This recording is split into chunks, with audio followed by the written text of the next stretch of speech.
O homem, entre aspas, ele vai tentar romper a morte, como eu já havia falado para vocês.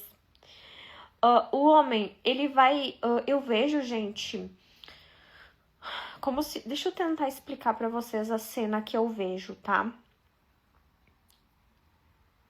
Eu vejo um monte... Como se fosse um ginásio, todo fechado. E umas telonas assim, ó. E um monte de homem da tecnologia sentado em umas cadeiras.